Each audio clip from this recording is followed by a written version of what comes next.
Big news. The FIA has said they will do things to stop or fix a problem called porpoising in Formula One racing. This happened because many drivers said their backs hurt badly both during and after the Azerbaijan Grand Prix race. After the race in Baku, Lewis Hamilton was one of the drivers who asked the FIA to help fix this problem. And Esteban Ocon said more and more drivers wanted help too. The FIA said on Thursday afternoon that they decided to step in to keep everyone safe. They said they would make changes that would make the bouncing problem less bad or make it go away completely. After talking to doctors and hearing from drivers all weekend during the Azerbaijan Grand Prix, they made this decision. So what is the FIA's plan to stop or fix the bouncing problem? The FIA put out this statement before the Canadian Grand Prix weekend started. The FIA has written special rules to tell the teams what steps they plan to take to fix this problem. Here are some of the things they will do. First, they will look much more closely at the bottom parts of the cars called planks and skids, both how they're made and how worn down they get. Second, they will create a way to measure how much the car bounces up and down that will set a limit for how much bouncing is okay. The exact math formula for this measurement is still being figured out by the FIA, and the Formula One teams have been asked to help with this process. Before any racing happens in Montreal, the FIA will have a meeting with teams to figure out steps that will make cars less likely to bounce like this in the future. The FIA wants to create a measurement based on how much the car moves up and down that will set a limit for how much bouncing is allowed. The bottom parts of the cars, called planks and skids, will be checked much more carefully, both for how they're designed and how worn out they get. The teams that bounce the most, like Mercedes and Ferrari, might have a harder time because of this. They won't be able to drive their cars in a way that makes them bounce a lot anymore, even though their bouncy setups usually make them go faster. Meanwhile, teams like Red Bull, which haven't been hurt much by the bouncing problem, can keep running their cars without making big changes. So what can the teams do to make the bouncing less bad and follow the new rules? The easiest way to make the bouncing less bad is to make the car sit higher off the ground. This way, the car is lifted up and can't get pulled so close to the ground by downforce that it hits the bottom. The FIA has already said they plan to check the bottom parts of cars for damage caused by high-speed bouncing on the road. Making the car sit higher has a direct effect on how the F1 car's ground effect works, which means less downforce, less grip, and slower lap times. Because of this, teams have been trying to drive their cars as low to the ground as possible. However, nobody knows exactly what methods the FIA will use to fight the bouncing problem. So Ferrari and Mercedes and other teams dealing with really bad bouncing might be able to get away with it. They will show their new rules before the race in Montreal and will start using them right away. The FIA will bring in immediate anti-bouncing measures which will be used for the Canadian Grand Prix weekend, and anyone who doesn't follow them, we could risk getting kicked out of the race. What do you think about the rules that are about to be put in place? Did the FIA do the right thing by making new rules even though it might hurt some teams more than others? Let us know in the comments down below. But what will the FIA do to watch the bouncing in the coming races? The FIA will use something called an aerodynamic oscillation metric to measure car bouncing, which will be calculated using accelerometers already put in F1 cars. These accelerometers can detect pattern movements among other things.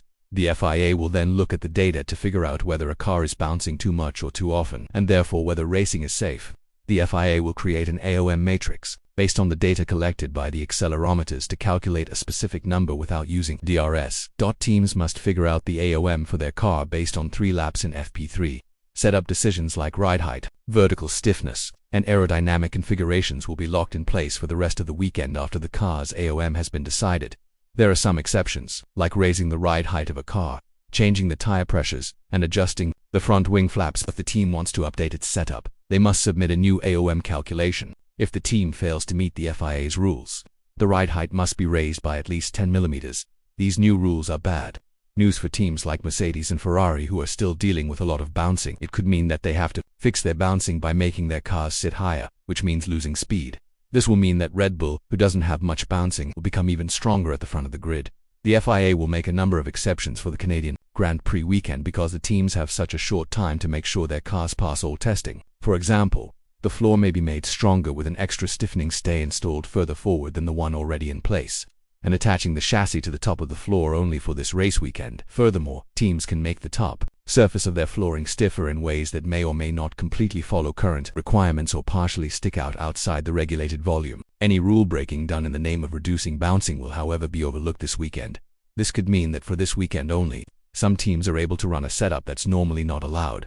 So this could mean that Mercedes and Ferrari will be able to go faster for this weekend by adding some normally illegal measures to cut out the bouncing while keeping the performance, and it's very likely the teams will take this chance to try and get the most points for this weekend. but if these rules do turn out to be helpful, the FIA will try to bring them in for the long term as soon as possible. If these solutions prove to work well, they will be formally introduced at a future Technical Advisory Committee meeting. The International Automobile Federation will therefore seek approval from the World Motorsport Council as soon as possible. A WMSC meeting is scheduled for the end of June, so what will this mean for the teams in the long run? As mentioned earlier, Ferrari and Mercedes are probably going to be the teams who are hurt the most by these measures, since Red Bull isn't bouncing that much and the teams behind them, McLaren and Alpine, aren't bouncing that much either. This could mean they could catch up to Ferrari and Mercedes in the coming races. Mercedes, on the other hand, at least the drivers could benefit from these rules. Throughout the Azerbaijan Grand Prix weekend, Mercedes W13 was regularly seen bouncing in Baku. The team's motorsport strategy director, James Vowles, said that the team has gone too far with their setup direction, pushing the package and our drivers too far in search of performance. Over the course of the race, Lewis Hamilton was heard publicly complaining of back troubles on team radio, but the former world champion drove through the discomfort to finish fourth. On Mercedes' YouTube channel, Vowles verified that Hamilton's claim that his seat had gone cold at one time was actually numbness that had set in, but Vowles was quick to add that Hamilton had recovered from the Baku weekend and will be back in the car in Montreal before stating that Mercedes couldn't afford a repeat of that kind of performance going forward as it was putting the drivers at risk. Lewis is an elite athlete that will push the bounds of endurance of himself and the car, said Vowles. That's what Formula One drivers do. That's what makes them exceptional. On this occasion, though, we push the package and our drivers too far. We're putting them into significant discomfort and we simply can't do that. Again, our drivers are not the only ones suffering. You'll see in the media a number of comments from a number of drivers who are equally in discomfort and pain, and we have a responsibility now to make sure that this doesn't carry on. In the meantime, Vowles predicts that the Mercedes duo of Hamilton and George Russell, who finished third in Azerbaijan, would be closer to the leading Red Bull and Ferrari cars in Montreal than they were in Baku, where Russell was the team's top qualifier but finished P5 over 1.3 seconds off the pace. We didn't expect perhaps the drop back as much as we did in Baku, but that provided a platform to learn from, said Vowles. Montreal isn't going to be substantially different to the last two races. I think we will still have a package that isn't at the front on merit. Red Bull and Ferrari will still be the benchmark that we have to compare ourselves to. I think, though, that the large gap that you saw in qualifying in Baku perhaps won't be that big in Montreal. It'll be back down from where it was, and as we go through all the races from then onwards, I'm fairly sure we'll find small steps and developments that push us back towards the front. Plenty of changes are to come this weekend with the teams needing to follow new FIA rules. Mercedes and Ferrari are the teams expected to be hit the most by these new rules, so it will be interesting to see their approach to the race this weekend. But don't forget that for this weekend only, they're able to run some illegal parts to cover up the bouncing. What do you think about Mercedes and Ferrari's chances to win this weekend? Let us know in the comments. Subscribe and like the video if you've enjoyed the video, and we're excited to see the race unfold.